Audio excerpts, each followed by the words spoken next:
अस्सलाम वालेकुम, welcome to Mednize because your health matters. I am doctor Aziya Akbar, your medical consultant.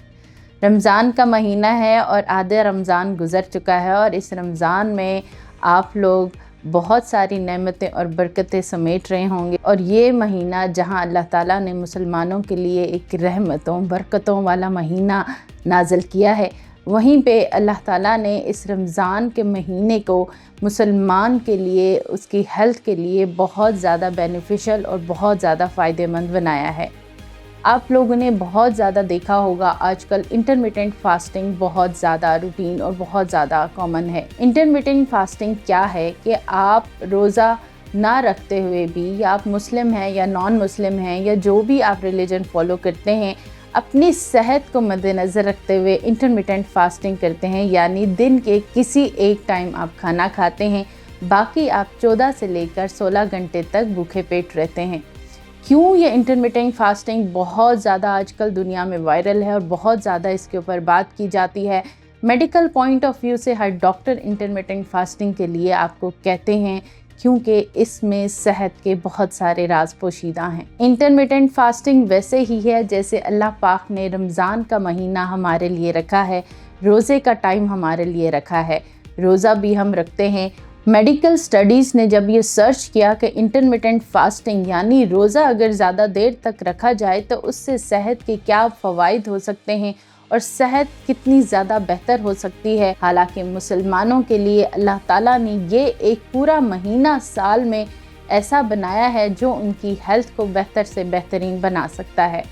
लेकिन अफसोस की बात यह है कि पाकिस्तान में रहते हुए हम इस माह रमज़ान की जहाँ बहुत सारी लवाज़मात करते हैं, अफ्तारी और सहरी की लवाज़मात करते हैं, दावतों का अहतमाम होता है, हमें इंटरमिटेंट फास्टिंग की ज़रूरत ही नहीं है, जबकि अल्लाह ताला ने पूरे साल में हमारे लिए एक माह रमज़ान रखा है जिसमें हम अगर मुकम्मल और बेहतर तरीके से रोज़ा रखें तो हमारी सेहत बहुत बेहतर हो सकती है। ज़्यादा देर तक रोज़ा रखते हैं यानी 12 से ज़्यादा घंटे, 14 घंटे या 16 घंटे का रोज़ा होता है, तो आपकी बॉडी में बहुत सारे मेडिकल बेनिफिट्स होना शुरू हो जाते हैं। जैसे कि आपका मेटाबॉलिज्म बहुत ज़्यादा बढ़ना शुरू हो जाता है,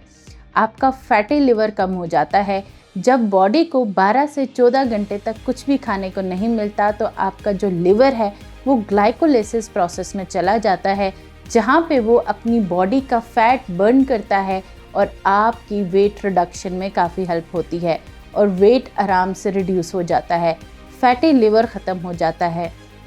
इसके अलावा आपको रोज़ा रखने से आपकी सेहत में जो डैमेज सेल्स होते हैं, जो पूरा साल सेहत की लापरवाही की वजह से आपकी बॉडी में सेल्स डैमेज हो जाते हैं, या जो कैंसरस सेल होते हैं उन सेल्स को डैमेज करके न्यू सेल ग्रोथ होती है, यानी कि सेल रिपेयर का प्रोसेस स्टार्ट होता है।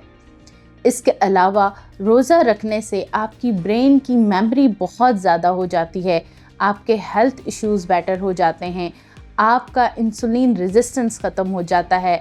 मुकम्मल रोज़ा रखने से आपके डायबिटिक के इश्यूज़ यानी शुगर लेवल काफ़ी हद तक कम हो जाती है, आपका ब्लड प्रेशर मेंटेन रहना शुरू हो जाता है, आपकी बॉडी का फैट बर्न होना शुरू हो जाता है। वो लोग जो बहुत ज़्यादा साल तक अपने बेली फैट को रिड्यूस करते रहते हैं, जिमिंग करते हैं, डाइटिंग करते हैं, तरह तरह के डाइट प्लान्स फॉलो करते हैं, लेकिन उनका बेली फैट नहीं जाता, जो कि बहुत ही स्टबर्न फैट होता है। रमज़ान के रोज़े प्रॉपर रखने से आपका वो फैट बर्न होता है, कैलोरी डेफिशिएंट में जाते हैं आप, और उसकी वजह से आपका बेली फैट भी रिड्यूस हो जाता है। इसके अलावा बॉडी में अल्लाह ताला की तरफ से रोज़ा रखने के बाद एक इन्फ्लेमेशन यानी सोजन, जहाँ जहाँ जिस जिस ऑर्गन में, जिस जिस जॉइंट में स्वेलिंग होती है, इन्फ्लेमेशन होती है, वो सोजन कम हो जाती है, यानी इन्फ्लेमेशन रिड्यूस हो जाती है। जहाँ पे आर्थराइटिस वाले पेशेंट्स हैं जिनको जोड़ों का दर्द होता है, उनके जोड़ों में जो सोजन वगैरह है वो कम हो जाती है। एस्थमेटिक पेशेंट्स बेहतर हो जाते हैं रमज़ान के रोज़े रखने से, क्योंकि उनके लंग्स में इन्फ्लेमेशन का प्रोसेस कम हो जाता है। आप में एनर्जी बूस्ट हो जाती है, आपको ज़्यादा तवानाई मिलती है, एनर्जी ज़्यादा मिलती है, आप एक्टिव रहते हैं, आपको स्टमक इश्यूज़ कम होते हैं, आपको डाइजेशन प्रॉब्लम्स कम होते हैं। इतने सारे हेल्थ बेनिफिट्स के साथ साथ हम इस रोज़े से क्यों फ़ायदा नहीं उठा पाते, और क्यों पाकिस्तान में रहते हुए रोज़े का मतलब अफ्तारी में बहुत सारी चीज़ों का अहतमाम करना, बहुत सारी ऑयली प्रोडक्ट्स का इस्तेमाल करना, समोसे, पकोड़े और रंग बिरंगे शरबतों के अलावा तो हमारी इफ्तारी मुमकिन ही नहीं है। पेट भर भी जाए उसके बाद भी खाना तो लाजमी है, क्योंकि रोज़ा रखा गया था। तो ये रोज़ा जहां हम इतनी देर तक फास्टिंग करते हैं और रोज़ा खुद को खाने से बचा कर रखते हैं, वहीं हम अफ्तारी में बहुत सारी चीज़ें खाकर अपनी हेल्थ को डैमेज कर देते हैं, और जो इतने सारे हेल्थ के बेनिफिट्स थे वो बेनिफिट्स हम ज़ाया कर देते हैं। अफ्तारी में अगर आप बहुत ज़्यादा समोसे, पकोड़े या बहुत डीप ऑयल फ्राइड चीज़ें खाएंगे, बहुत ज़्यादा चीज़ें खाने की वजह से आपका स्टमक डिस्टर्ब हो जाएगा, स्टमक की प्रॉब्लम्स होना शुरू हो जाएंगी, डाइजेशन प्रॉब्लम्स होना शुरू हो जाएंगी, आपको डायरिया, वॉमिटिंग, स्टमक में बर्निंग अक्सर रहेगी।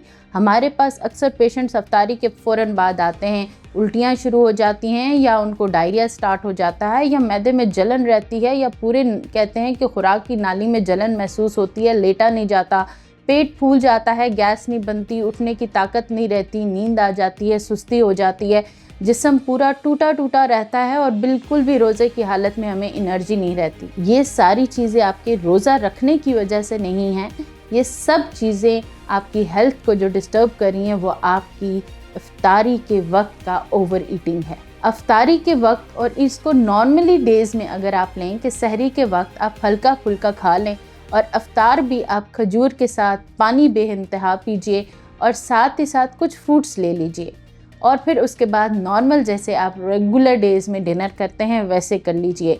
जब बहुत सारे इश्यूज़ हो जाते हैं अफ्तारी करने के बाद और आपका स्टमक डिस्टर्ब हो जाता है, तो बहुत सारे पेशेंट्स मैंने ऐसे देखे हैं कि घर पे जो भी एंटीबायोटिक्स पड़ी होती है वो लेना स्टार्ट कर देते हैं ताकि उनका स्टमक बेटर हो जाए। तो बेजा स्टमक की मेडिसिन यूज़ करने से और एंटीबायोटिक के इस्तेमाल से आप अपनी बॉडी को रेजिस्टेंस में डाल देते हैं। और जब भी आपको मैदे का मसला हो तो हमारे लिए मेडिकल बेनिफिट्स को देखते हुए बहुत सारी प्रोबायोटिक मेडिसिन्स का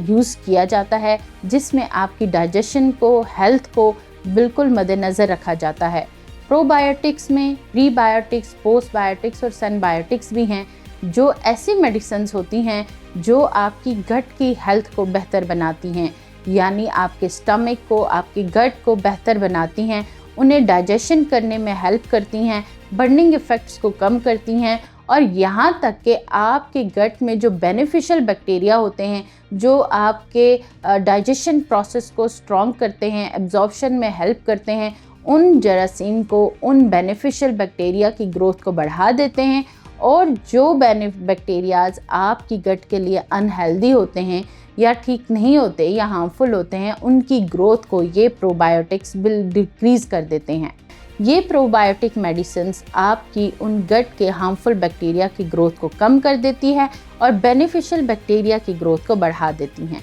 ये प्रोबायोटिक्स आप सिर्फ और सिर्फ अपने डॉक्टर के मशवरे से ले सकते हैं, जो आपकी गट हेल्थ और डाइजेशन को रमज़ान के महीने में बेहतर से बेहतर रख सकते हैं, बजाय ये कि आप किसी भी फार्मेसी या कोई भी घर में पड़ी मेडिसिन्स या एंटीबायोटिक्स या मैदे की दवाइयों का इस्तेमाल करें। कि इस रमज़ान के महीने में जहां आप अपने ईमान को बेहतरी की तरफ लेकर जाते हैं, अपनी रूह की सुकून के लिए तिलावत और नेमतों और बरकतों का एहतमाम करते हैं, वहीं आप इस रमज़ान को, इन रोज़ों को अपनी हेल्थ के लिए बेनिफिशियल बनाइए, ताकि आपकी हेल्थ पूरे साल बेहतर से बेहतरीन रह सके, आपको किसी एक्स्ट्रा मेडिसिन, एक्स्ट्रा वर्कआउट की ज़रूरत ना रहे। इन 16 घंटे की रोज़े को आप अपनी रूह के साथ साथ अपनी बॉडी के लिए भी हेल्दी बनाइए।